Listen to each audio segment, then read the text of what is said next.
चलिए हम देखेंगे अवयव किस पर संक्रियाएं, अवयव पर किस प्रकार की संक्रियाएं होती है। हमें आज देखना है अवयव पर संक्रियाएं। अगर इसके पहले वाले थ्योरी का आप स्कैन कर कर वीडियो नहीं देखे हैं तो इसके पहले वाला देख लीजिए, क्योंकि हमने उस वीडियो में बताया है कि अवयव क्या होती है, अवयव को किस रूप में सजाते हैं, अवयव को किस द्वारा सूचित करते हैं और जो अवयव में उपस्थित एलिमेंट होता है उसे किस द्वारा सूचित करती है। ये सब हमें पहले वीडियो में बता दिया अवयव के प्रकार के बारे में। आज हम पढ़ेंगे अवयव पर संक्रिया, अवयव पर किस प्रकार की संक्रियाएं होती है। संक्रियाएं मतलब अवयव पर कैसे कैसी क्रिया होती है। तो अवयव पर आप देखें कि 4 क्रिया होती है, योग का, अंतर का, अचर राशि और अवयव का गुणनफल, और यहाँ पर चौथा होता है गुणनफल जो कि यहाँ पर नहीं है। चलिए तो आज हम 3 ही के बारे में पढ़ेंगे और टाइम बचा तो चौथा को भी देख लेंगे, ज़्यादा टाइम नहीं हुआ तो। देखिए हम पढ़ेंगे पहले योग, उसके बाद अंतर, उसके बाद अचर राशि और अवयव का गुणनफल किस प्रकार से करते हैं उसके बारे में हम लोग आज जानेंगे। तो चलिए सबसे पहले हम देखते हैं योग को। सबसे पहले हम किसको देखते हैं, सबसे पहले हम योग को देखते हैं कि योग कैसे निकालते हैं हम अवयव का, अवयव का योग कैसे निकालते हैं। चल देखिए, अवयव का योग तभी संभव होगा, योग कब निकालते हैं जब अवयव 2 हो, यानी योग हमारा तभी संभव है जो दो अवयव दिया हो। पहला कंडीशन क्या होना चाहिए, अवयव 2 होना चाहिए। दूसरा कंडीशन क्या होना चाहिए, दोनों की कोटि मान बराबर होना चाहिए। अब कोटि मान क्या होता है तो आप पहले पढ़ चुके हैं। तो योग के लिए क्या होना चाहिए, दोनों क्या होना चाहिए, 2 अवयव होना चाहिए। योग और अंतर दोनों की बात कर रहे हैं हम। दोनों में कितने अवयव होने चाहिए, 2 अवयव होना चाहिए और दोनों का क्रम क्या होना चाहिए, सेम होना चाहिए। तब हमारा योग और अंतर संभव हो पाएगा, नहीं तो योग और अंतर नहीं लिख पाएंगे। और योग और अंतर को निकालते कैसे हैं तो ये देखिए, योग और अंतर को हम लोग कैसे निकालते हैं। तो देखिए मान लीजिए हमारे पास कोई अवयव ए है, ए बराबर हम कोई अवयव मान ले रहे हैं 1 2 3 और 4, अवयव ए है। और अवयव बी कोई फाइंड कर ले रहे हैं, अवयव बी हम कर रहे हैं 6 7 6 और 9, अवयव हम भी फाइंड कर लिए, ये 9 है, अवयव भी फाइंड कीजिए। तो हम इसके योग को तो पहले देखें कि योग का जो प्रॉपर्टी होता है, नियम, ये लागू हो रहा है या नहीं। तो देखिए ये भी 2/2 का है और ये भी 2/2 का है। तो हम इसको योग और अंतर दोनों निकाल सकते हैं।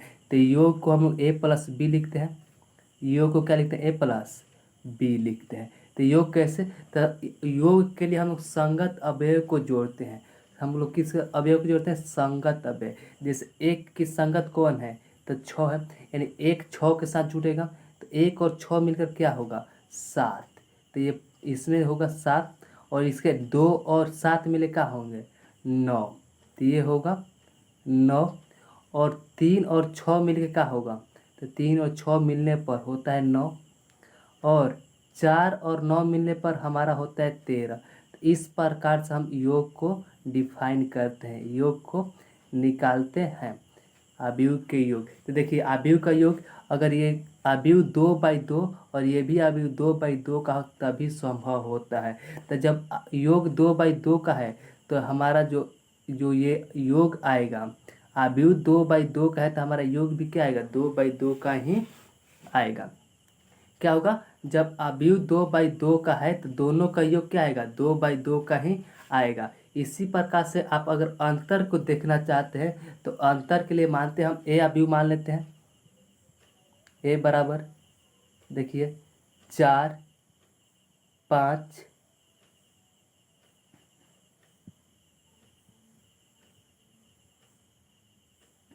6 और इसमें -2 रख रहे हैं, ये अवयव ए है।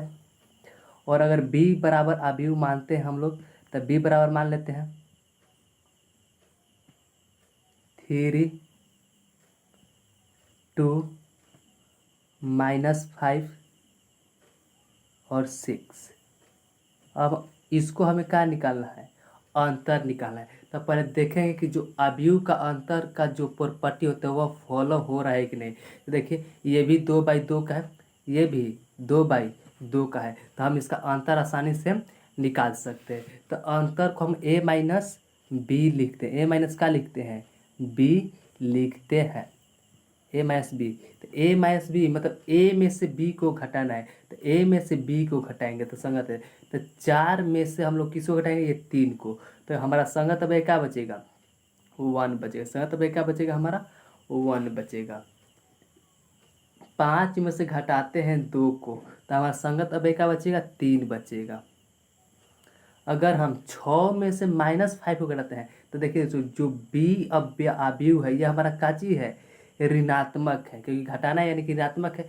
और ये माइनस, देखिए अच्छे से, ये जो माइनस है आपका, ये माइनस और ये वाला माइनस मिले क्या हो जाएगा, प्लस हो जाएगा। यानी 6 में ये क्या होगा, 6 और ये जो आपका 5 है क्या हो जाएगा दोस्तों, जुट जाएगा। क्या होगा, जुट जाएगा आपका। तो जुट जाएगा तो हम इसको जोड़ेंगे तो कितना हो जाएगा, 6 और 5 11 होगा यहाँ पर। और इसकी बात करें तो ये देखिए माइनस में है और ये भी माइनस में। तो जब दोनों माइनस में तब पर भी हम लोग क्या करते हैं, जोड़ते हैं। दोनों माइनस में तब पर भी क्या करते हैं, जोड़ते हैं। तो ये -2 और ये -6, तो क्या होगा, -8 होगा। इस प्रकार से हमारा क्या होता है, योग और अंतर डिफाइन हो जाता है। योग और अंतर क्या होता है, निकल जाता है। आप यहाँ तक समझ गए होंगे। चलिए अगर हम इसके जनरल टर्म की देखें तो देखिए हम कैसे इसको लिखाते हैं। मान लेते हैं कि हमारा जो अवयव ए है, ए बराबर दिया है आपको आई और जे दिया है, यहाँ पर आई है। देखिए अच्छा से नहीं हो पा रहा है, हम इसे अच्छा से लिख रहे हैं। जो अवयव ए बरा ए और यहाँ पर क्या है आपका, आई है और जे है, AIJ है। जो इसकी कोटि है क्या है, M, क्योंकि पहले क्या लिखा था, नंबर ऑफ रो गुना उसके बाद आपको N। अवयव A दिया ही है और अवयव B लेते हैं हम, तो अवयव B ले लेते हैं यहाँ पर। तो अवयव B एलिमेंट कुछ भी हो उससे हमको कोई मतलब नहीं है, केवल हमारा जो होना चाहिए कोटि सेम होना चाहिए। यहाँ पर हम लोग ले लेंगे एलिमेंट B, I और J। तो यहाँ पर इसका भी कोटि क्या होना चाहिए आपका, M और N ही होना चाहिए, तब हम इसको योग और अंतर को डिफाइन कर पाएंगे, अन्यथा हम योग और अंतर डिफाइन नहीं कर सक पाएंगे। तो हम जो होता है हम लोग a माइनस बी बराबर भी हम लोग करते हैं, a माइनस बी अगर निकालते हैं तो हमारा इसका जनरल टर्म क्या आता है। तो देखिए ये आप जो होता है कोटि हमारा जेम करते हैं होता है कि इसमें जो एलिमेंट होते हैं केवल वही घटते हैं, यानी AIJ में से BIJ का हो जाएगा, हमारा घट जाएगा, BIJ का होगा घट जाएगा। लेकिन जो इसका कोटि है वह हमारा M गुने N ही रहेगा। ये इसका आपको जनरल टर्म होता है। अगर हम A प्लस बी की बात करें तो आप A प्लस बी को देख पाइएगा यहाँ पर कि अगर हम A प्लस बी की बात करते हैं तो देखिए क्या होगा। तो इसमें भी कुछ नहीं होगा, बस ये जो होगा आपका AIJ प्लस BIJ होगा। और आपका इसका भी कोटि क्या होगा, सेम रहेगा जो अवयव का कोटि है, दोनों अवयव M/N। ये आपका क्या होता है, योग और अंतर का ये आपका जनरल टर्म होता है। यहाँ तक आप समझ गए होंगे। चलिए अब योग समझिए कि योग और अंतर कब संभव होगा। अब हम चलते हैं अचर राशि और अवयव का गुणनफल, ये क्या होता है। तो चलिए इसके लिए हम बात करते हैं। तो अचर राशि, अचर राशि में आप कोई भी अचर राशि डिफाइन कर सकते हैं, अवयव में कोई भी अवयव, इसमें कोटि के कोई लिमिट नहीं है कि कोटि क्या होना चाहिए क्या नहीं होना चाहिए। जैसे हम अचर अवयव A लेते हैं तो अवयव A में जब हम कोई अचर राशि लेमडा से गुना करते हैं तो यही जो लेमडा से गुना करने की प्रक्रिया है लेमडा कहें, के कहें, कोई भी हम डिफाइन कर सकते हैं, मान सकते हैं। तो वही जो है अचर राशि और अवयव का गुणनफल कहलाता है। तो जो हम लेमडा से गुना कराते हैं अवयव के प्रत्येक अव्यय के साथ हम लोग क्या कराते हैं, गुना कराते हैं। जैसे हम अगर एग्जाम्पल के तौर पर समझे तो देखिए यहाँ से एग्जाम्पल के तौर पर हम समझ रहे हैं तो हम ले सकते हैं कि एक बराबर आपको है, अवयव देते हैं छोटा सा, यहाँ पर तो 2 बाई 2 का 1 2 3 और 4 है, और आपसे कहे कि के ए ज्ञात करें, के ए। तो के ए का मतलब के जो है आपका एक का है अचर राशि है, कांस्टेंट राशि है, जो क्या कर रहा है आपको पूरे ए में गुना हो रहा है, मतलब अवयव ए में क्या हो रहा है, गुना हो रहा है। तो इसको डिफाइन करने के लिए हम लोग के लिखेंगे और यहाँ पर अवयव ए को क्या करेंगे, लिख लेंगे। क्या है हमारा, 1 है, 2 है, 3 है और ये क्या है हमारा 4 है। और इसको गुना कराएंगे तो एक के प्रत्येक अव्यय के साथ कराएंगे।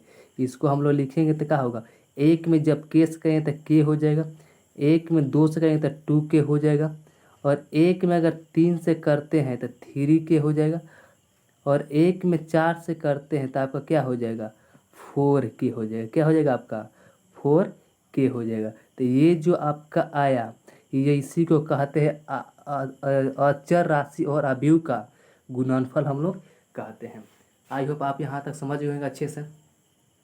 तो देखिए संक्रिया क्या था, अवयव की संक्रिया पढ़ते हैं, संक्रिया में योग देख लिए, अंतर देख लिए, अचर राशि और अवयव का गुणनफल देख लिए। अब हमें देखना है अवयव का गुणनफल, अवयव को गुना कैसे करते हैं और गुना कब संभव होगा, गुना कब संभव नहीं होगा, हम उसकी बात करेंगे। तो चलिए देखिए,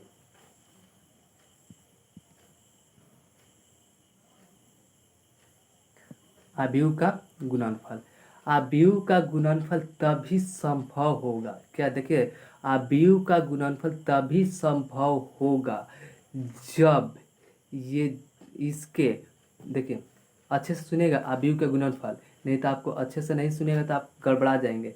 अवयव का गुणनफल तभी संभव होगा, या नोट्स निकाल के देखें, जो अवयव का गुणनफल होता है इसको कब संभव होगा, तो अवयव का गुणनफल तभी संभव होगा जब पहले का स्तंभ और दूसरे का पंक्ति बराबर हो, पहले का स्तंभ और दूसरे के पंक्ति का हो, बराबर हो, तबे अवयव आपको संभव होगा, नहीं तो संभव नहीं होगा। जैसे हम आपको कह दिए कि अवयव ए है, क्या आपका अवयव ए है और ए का जो आपका कोटि दिया है m/n है, और दूसरा अवयव बी है, दूसरा अवयव बी है, तो इसका जो कोटि होना चाहिए वह कोटि क्या होना चाहिए, n, और गुने क्या होना चाहिए, देखिएगा n और गुने क्या होना चाहिए, p आपका होना चाहिए, n गुना p। जो हम बोले उसको अच्छे से ध्यान से देखिए, उसके बाद डिस्कस करते हैं। गुना कब संभव होगा, तो देखिए जो m है क्या को प्रदर्शित करता है, रो को, n जो है कॉलम को, ये n जो है रो को, और इसका p जो है कॉलम को। तो गुना कब संभव होता है, तो गुना का रूल कहता है कि गुना तभी संभव होगा जब पहले का स्तंभ, पहले का स्तंभ मतलब कॉलम, और दूसरे का रो मतलब पंक्ति बराबर होगा, तभी गुना संभव होगा, नहीं तो गुना संभव नहीं होगा। यहाँ तक समझिए, गुना कब संभव होगा, तो 2 अवयव रहेगा ए और बी, गुना तभी संभव होगा जब पहला का कॉलम दूसरा का रो बराबर हो, तब गुना का होगा, संभव होगा। और इस क्रम से अगर हम ए गुना बी निकालते हैं और ए गुना बी की अगर कोटि की बात करते हैं तो देखिए जो सेम है उसको तो हम लेंगे नहीं, यहाँ पर क्या है एन और एन, ये तो दोनों सेम है, तो इसका कोटि का बच्चा, ए में एम बच्चा और बी में पी बच्चा, बी में क्या बच्चा, पी बच्चा। तो इसका जो गुना का कोटि होगा तब पहले का पंक्ति और दूसरे के कॉलम के बराबर जो आएगा वही अवयव का क्या आता है आपका, अवयव के गुना का कोटि। एक बार और थे, आव्यूह के गुना कब होगा? तो आव्यूह का गुना तभी संभव होगा जब पहले का स्तंभ और दूसरे का पंक्ति बराबर हो। पहले का स्तंभ दूसरे का पंक्ति क्या हो? बराबर हो। और जब हम गुना करते हैं तो आव्यूह के जो गुणनफल का कोटि आता है पहले का पंक्ति और दूसरे के स्तंभ के बराबर आता है। यहाँ तक कोई दिक्कत नहीं हुआ होगा। चलिए अब देखिए, जैसे हम आपको गुना करके दिखाते हैं गुना किस प्रकार से हम लोग करते हैं। तो देखिए गुना करने का अच्छे से आप रूल सीख लीजिए, नहीं तो आपको बार बार गलती होगा। किस प्रकार से बनाते हैं? जैसे अभी ए मानते हैं, गुना देखिएगा ए, अभी ए को हम लिख लेते हैं, क्या लिख लें? 1 2 3 4 5 और 6 अभी ए है। और यहाँ पर आव्यूह बी लेते हैं, आव्यूह बी क्या ले लें? 1 2 3 4 5 3 हो गया तो 3 रहते हैं, और ये आपको 2 ले लेते हैं। आपको गुना बहुत सिंपल से लिए हैं दोस्तों, आपको सिखाने के लिए। इसमें जो थ्योरी लिखा है आप दिख रहे हो, उसमें A1 A2 B1 B2 इस प्रकार से माना गया है, तो उसको अच्छे से नहीं समझ आएंगे, इसलिए हम आपको एक एग्जाम्पल थ्रू समझा रहे हैं और अच्छे से देखिएगा। तो देखिए अगर हम इन दोनों आव्यूह की कोटि की बात करें तो इसकी क्या है? तो कोटि क्या आती है? तो नंबर ऑफ रो, तो इसमें रो 2 है, और गुना नंबर ऑफ कॉलम, तो कॉलम कितने? 3 है। अगर इसकी कोटि की बात करें तो नंबर ऑफ रो 3 है, और नंबर ऑफ कॉलम की बात करें तो नंबर ऑफ कॉलम कितनी है? 2 है। तो देखिए गुना संभव है कि ना, पहले ये देखें कि गुना संभव है कि नहीं है। तो आप यहाँ पर देख रहे हैं कि पहला का रो और दूसरा का पंक्ति बराबर है, यानी गुना हम लोग संभव है। पहला का कॉलम और दूसरा का रो बराबर है तो हम लोग गुना कर सकते हैं। और जो गुना का कोटि आएगा क्या आएगा? 2/2 का है। क्या आएगा? 2/2 के। तो गुना किस प्रकार से करते हैं तो वह आप अच्छे से देखिए, नहीं तो गुना आप नहीं कर पाएंगे। अगर थोड़ा सा भी ध्यान भटकाए या थोड़ा सा भी स्किप करने की कोशिश की तो आप गुना से ध्यान दो बैठेंगे, नहीं समझ में आएगा। क्योंकि जो जोड़ और घटाव होता है केवल संगत अव्यय के साथ ही होता है, लेकिन गुना में ऐसे नहीं होता है कि संगत अव्यय गुना कर दें। देखिए गुना करने की प्रक्रिया जो होता है, अगर इधर का पंक्ति लेंगे तो इधर के स्तंभ लेना पड़ेगा। अगर ए का पंक्ति तो बी का स्तंभ से क्या करते हैं हम लोग? गुना कराते हैं। तो देखिए हम अगर बारी बारी से बात करें आपको तो बहुत ही सरल तरीका से हम बताने की कोशिश करेंगे। यानी कि इधर से जो पहला अव्यय लेंगे तो इधर के ये दोनों अव्यय के साथ गुना करेंगे। इधर के पहले अव्यय को इधर के दोनों अव्यय के साथ क्या कराएंगे हम लोग? गुना कराएंगे। अच्छे से देखिएगा, तो ये एक में जब एक से आए तो एक हो जाएगा, और एक में 4 से करेंगे तो 4 ही रह जाएगा। यहाँ देखिए अगर हम इधर देखिए, अब हम कॉलम को लेकर चलेंगे तो पूरा पहले कॉलम को ही ख़त्म कर लेंगे। अगर इधर कॉलम का दूसरा लेंगे तो इधर का जो कॉलम है इसका दूसरा लेंगे। देखिए पहला कॉलम का दूसरा अव्यय तो इसमें दूसरा कॉलम ही चेंज कर देंगे। ये पहला कॉलम था और पहला अव्यय तो इसके पहला कॉलम से किए, C1 से किए। और पहला कॉलम के जब दूसरा अव्यय लेंगे तो इसमें कॉलम को ही चेंज कर देंगे, दूसरे कॉलम के साथ हम लोग क्या कराएंगे?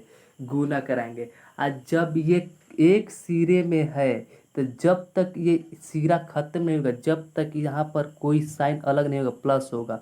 अगर गुना के क्रम में माइनस आता है तो हम माइनस देंगे, नहीं तो प्लस होता है। तो 3 में जब दूसरे तो 3 दूनी का 6। देखिए ये दूसरे अव्यय से क्या कर रहे हैं हम? ये दूसरे कॉलम में गुना कर रहे हैं। तो 3 दूनी 6, और 3 में जब 5 आता तो 5 3 आई 15। अब देखिए यहाँ से अब बचा है आपका ये पहला कॉलम के तीसरा अव्यय। तो पहला कॉलम के तीसरा अव्यय बी में के पहला कॉलम है, ठीक है। तो बी का जो पहला कॉलम का तीसरा अव्यय है, पहले वाले अवयव के तीसरे कॉलम के साथ क्या कराएंगे, इसको हम लोग गुना करेंगे। ये 3 के गुना ये दोनों के साथ क्या करेंगे हम लोग, कराएंगे। क्या करेंगे, कराएंगे। तो क्या होगा, 3 में जब 3 से करेंगे 3 3 का 9 होगा, अच्छे से गुना देखें। और 3 में जब 6 से करेंगे, ये 3 में जब 6 से करेंगे, देखिए 3 में 3 से ये तो आपका क्या हुआ 9, और जब 3 में 6 से तो क्या होगा 6 तारी 18 प्लस के साथ होगा, माइनस आएगा क्रम में तो माइनस आएगा। आज जब हम इस पूरे पंक्ति को खत्म कर दें, देखिए ये जो पूरा रो हुआ हमारा रो का काम खत्म हुआ।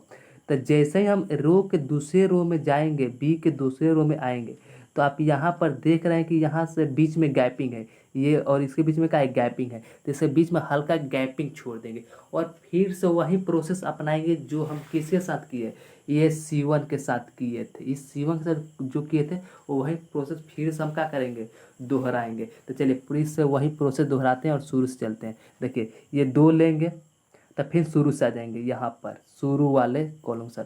तो क्या होगा आपका, मान लें कि अब ये नहीं है, ये हमारा खत्म, तो फिर से हम शुरू से वही क्रिया क्या करेंगे, दोहराएंगे। तो 2 एकम 2 और नीचे 4, तो 4 दूनी के 8। फिर अगर दूसरा लेंगे, अगर ये दूसरा लेंगे हम लोग, तो इस दूसरे के साथ आएंगे, ये दूसरे के साथ आएंगे। तो क्या होगा, देखिए तो प्लस होगा। तो 4 में जब दूसरे 4 दूनी का 8 और 4 में जब 5 4 पचे का 20 होगा। अगर हम तीसरे की बात करें, अगर हम तीसरे को लेते हैं, कौन सा कलर ले लें, ये नहीं, ये ब्लैक कलर ही ले लेते हैं। अगर ये तीसरे की बात करते हैं तो ये तीसरा जो है आपके तीसरे के साथ आएगा, इसके साथ। तो क्या होगा, आप जब 2 है 2 में 3 से गुना तो 3 दूनी का 6 होगा। आप प्लस अगर आप 2 में 6 से 6, देखिए दूसरा 2 में जब 6 से करें तो क्या होगा, 6 दूनी का 12 होगा। तो इस प्रकार से आपको क्या हुआ, अवयव का गुना संपन्न हुआ। अगर इसको गुने के अगर हम लोग करके अब लिखते हैं तो देखिए क्या मिलेगा हमारा। तो चलिए देखते हैं क्या मिलता है। तो इसको हम लोग ऐड कर दें, तो 9 और 6 15, 15 1 16, ये आपका क्या होगा। तब 15 और 4 19, 19 दूनी का 38, 38 से कम यानी कि 37 यानी कि 37। अब चलिए इसको देखते हैं। तो देखिए 8 और 8 कितना होता है 16, यानी इसको जोड़ेंगे तो 16। और ये क्या होगा, तब 20 और 20 40, ये जोड़ने पर क्या आया 40, ये क्या हुआ 40। इस प्रकार से आपका गुना का हुआ, संभव हुआ, गुना का हुआ हमारा संपन्न हुआ, गुना क्लियर हुआ। आई होप आप गुने को अच्छे से समझ गए होंगे। तो इसी क्रम में A1 और B1 को गुना करा के देखिए आप थ्योरी में, तो वहाँ से आप क्लियर हो जाएंगे। क्योंकि जैसा इस थ्योरी में A1 A2 लिए हैं, B1 B2, उसी प्रकार से अब इसमें एग्जाम्पल में हम बताए हैं। तो यहाँ से आप देखते पाएंगे अच्छे से, अगर आप यहाँ से देख रहे हैं तो देख पाएंगे कि जो अवयव का गुना है कोटि क्या होना चाहिए, 2 और 2 का। तो जो अवयव का गुना का कोटि देखिए 2 रो और 2 पंक्ति के रूप में, यानी कि 2/2 के रूप में क्या है हमारा आया हुआ है। इस प्रकार से गुना हमारा सही है। आई होप यहाँ आप समझ गए होंगे, एक एक स्टेप बारीकी से समझाए हैं। ठीक है, चलिए देखते हैं कितना टाइम हुआ। टाइम आपका ख़त्म हो चुका है। अब अगर आप आगे देखना चाहते हैं तो उसके लिए अगली कोड के स्कैन करेंगे, क्योंकि ज़्यादा लंबा करने से आपको मन नहीं लगेगा दिखने में, इसलिए हम जो है बहुत छोटे छोटे समय में आपको पूरा कराएंगे। और आप इसी प्रकार से हमें इसको शेयर करते रहें अपने दोस्तों में, और इसकी सलाह दें कि आप वो बुक को परचेज करें, नोट्स को कीनें और आप उसको पढ़ें। अगर अगर ये वॉल्यूम नंबर 1 है, वॉल्यूम नंबर 1 में आपको केवल थ्योरी और ऑब्जेक्टिव आएगा। जैसे ही वॉल्यूम नंबर 2 का कंप्लीट हो जाता है तो उसमें आपको सारे NCERT का QR कोड डाल दिया जाएगा। उसके बाद आपको सारे NCERT का भी सोल्यूशन देख पाएंगे। वॉल्यूम नंबर 2 में भी काम लगा है, तो वॉल्यूम नंबर 1 है इसमें। तब तक चलते हैं दोस्तों, अगर अच्छे से देखना दोस्तों।